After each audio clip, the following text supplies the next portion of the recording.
Student, good morning. How are you?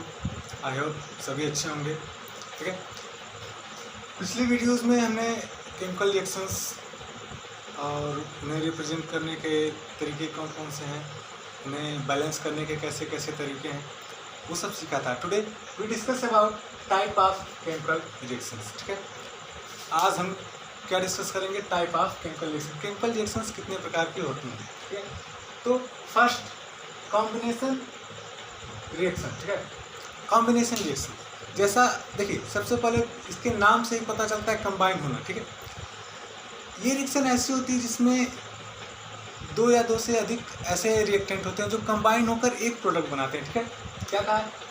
Combination reaction in which two और more reactants combine to form a single product. ठीक है, to और मोर reactant, ठीक है, दो से अधिक रिएक्टेंट क्या करते हैं? कंबाइन होते हैं, एक साथ मिल जाते हैं। क्यों मिलते हैं? To form a single product. एक सिंगल प्रोडक्ट बनाने के लिए दो या दो से अधिक रिएक्टेंट जब कंबाइन होते हैं तो ऐसी रिएक्शन को क्या कहते हैं? Combination reaction. अगर एग्जांपल दें, बर्निंग ऑफ कोल। ठीक है, कोयला देखा है आपने, वो बर्न होता है तो क्या गैस निकलती है। ठीक है, तो देखिए कार्बन, ठीक है, और ऑक्सीजन। कार्बन और ऑक्सीजन जब एक साथ बर्न होते हैं तो कौन सी गैस बनती है? Carbon dioxide. हमारा कितना प्रोडक्ट देखिए, दो रिएक्टेंट थे, एक कार्बन था और एक ऑक्सीजन, और हमारा प्रोडक्ट क्या बना? Carbon dioxide. ठीक है, इसी तरह फॉर्मेशन ऑफ वाटर। वाटर का फॉर्मेशन कैसे होता है? जब H2 गैस और ऑक्सीजन, ठीक है, हाइड्रोजन, सॉरी मैंने H2 गैस बोला, जब हाइड्रोजन और ऑक्सीजन एक साथ कंबाइन होते हैं तो क्या बनता है? तब वाटर बनता है। ठीक है, इसी तरीके से जब क्विक लाइम, ठीक है, यानी कि बुझा हुआ चूना, ठीक है, CaO कैल्शियम ऑक्साइड को हम वाटर के साथ क्या करते हैं? हीट करते हैं तो क्या बनता है? Calcium hydroxide. ठीक है, CaOH होल का ट्वाइस। ठीक है, जब क्विक लाइम को वाटर के साथ रिएक्शन करवाया जाता है तो ये दोनों आपस में कंबाइन होकर क्या बनाते हैं? Calcium hydroxide. तो कॉम्बिनेशन रिएक्शन समझ में आया?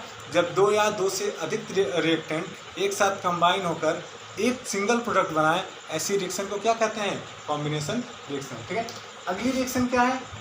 Decomposition reaction. ठीक है, डीकम्पोज हो जाना। ठीक है, डीकम्पोज होना मतलब टूट जाना। ठीक है, अलग अलग पार्ट में टूट जाना। तो डीकम्पोजिशन रिएक्शन क्या होती है?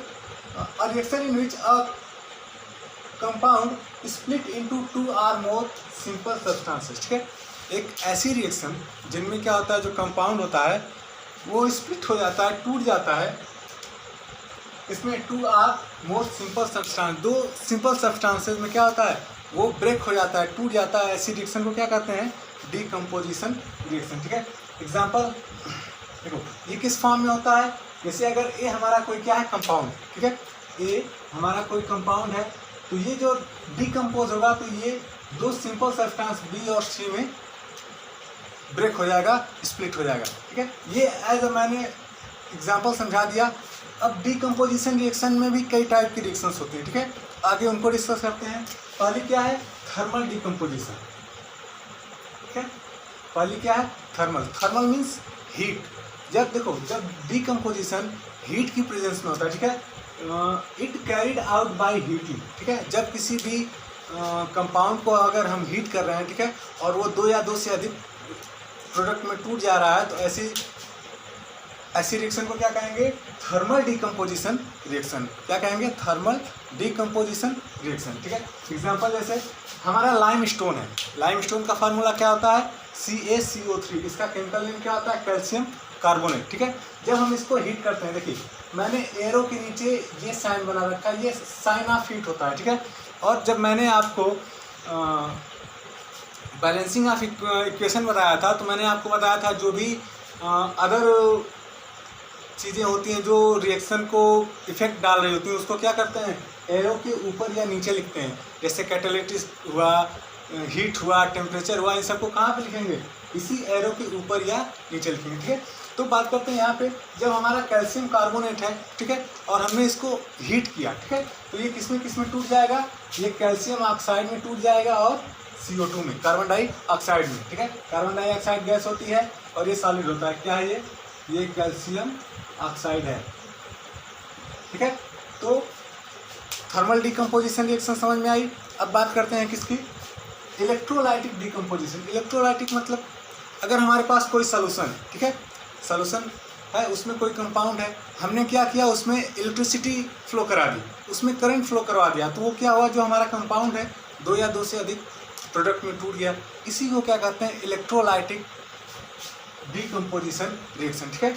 It carried out by passing electricity, यानी कि इलेक्ट्रिसिटी पास करने पे आगे कैरी करती है, ठीक है। जैसे अगर हमारे पास वाटर है, ठीक है, अगर हमारे पास किसी बीकर में वाटर है, हमने क्या किया, उसको एक बीकर में लेके उसमें इलेक्ट्रिसिटी पास करवा दी, तो क्या होता है, वो हाइड्रोजन में और ऑक्सीजन में डिकम्पोज हो जाता है, ठीक है।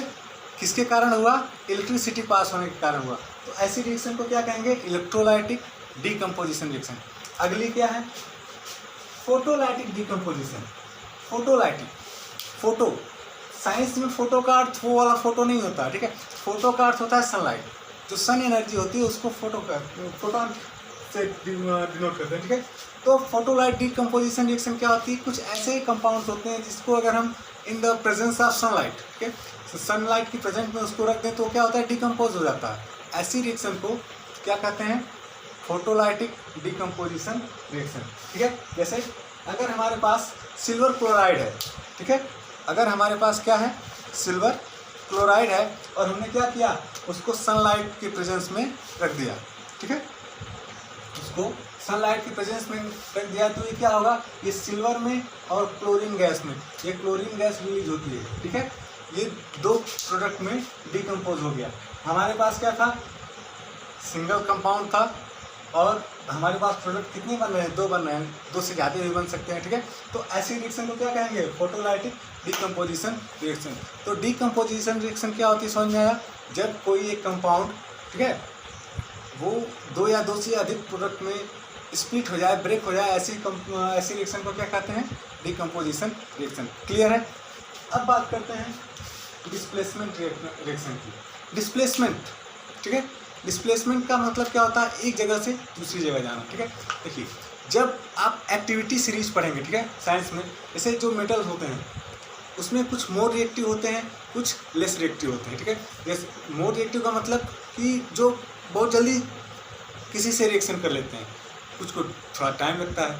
तो अगर ऐसे एलिमेंट्स हैं हमारे पास, ठीक है, और उनका आपस में रिएक्शन करवाया जाता है, तो वो आपस में क्या होते हैं, अपनी सुविधानुसार डिस्प्लेस हो जाते हैं। जैसे देखिए, डिस्प्लेसमेंट रिएक्शन क्या होती है, in which more reactive elements displace less reactive element from its solution, ठीक है।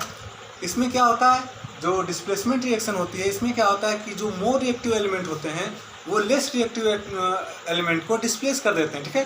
तो जैसे अगर मैं एग्जांपल से समझाऊं, अगर मैं क्या कर रहा हूं, आयरन को, ठीक है, आयरन को किससे डिनोट करते हैं, Fe से डिनोट करते हैं, और कॉपर सल्फेट CuSO4, इनको मैं रिएक्शन करवा रहा हूँ, तो जो आयरन होता है, ठीक है, देखिए इस रिएक्शन में दो एलिमेंट हैं, एक हमारा आयरन है Fe है, और दूसरा क्या है, कॉपर है, ठीक है, Cu है। तो जो आयरन होता है कॉपर से ज़्यादा रिएक्टिव होता है, तो वो क्या करेगा, कॉपर को डिस्प्लेस कर देगा। क्लियर है। कॉपर सल्फेट से आयरन क्या करेगा, कॉपर को डिस्प्लेस कर देगा, और सल्फेट के साथ खुद रिएक्शन करके क्या बना लेगा, आयरन सल्फेट बना लेगा, और कॉपर क्या हो जाएगा, अलग हो जाएगा, ठीक है।